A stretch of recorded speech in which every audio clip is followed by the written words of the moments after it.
What if your loneliness wasn't emptiness, but the echo of a conversation your atoms are still having with the dawn of time?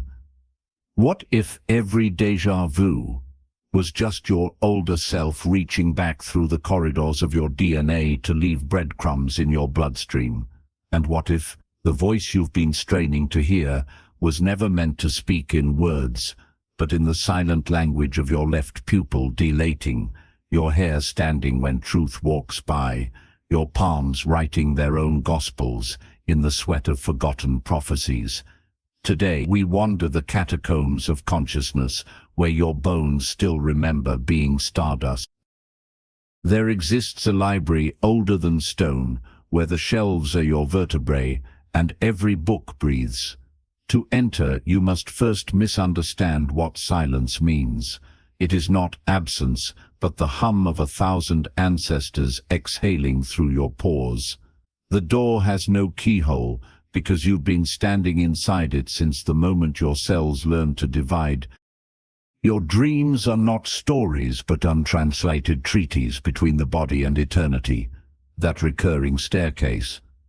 It's your femur remembering it was once the branch of a tree that touched the moon. The faceless figure, a covenant written in the language of pre-birth, where identity hasn't yet learned to cast a shadow. Even your forgetfulness is hieroglyphic. Why do you think you rub your eyelids when truth comes too close? Intuition is not a voice, but a topography.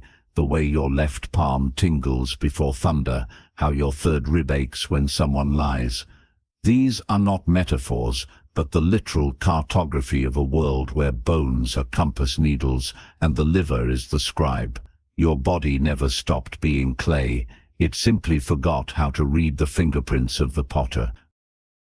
Tonight, place your right hand over the space where your ribs part like cathedral doors.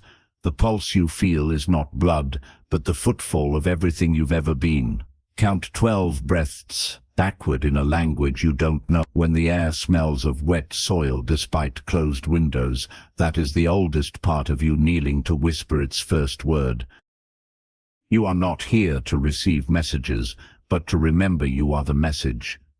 Every scar is a rune. Every hunger, a homing signal. When you finally still the noise of wanting, you'll hear it, the sound of your own name being called from inside your marrow in the dialect spoken only by light before it agrees to become flesh. And so the path folds back upon itself, not as an ending, but as the quiet understanding that every step inward was also a step outward. Here, at the edge of knowing, where the voice of the soul blurs with the whisper of the cosmos, remember you are not walking the Skyway, you are the Skyway. Until next time, traveler.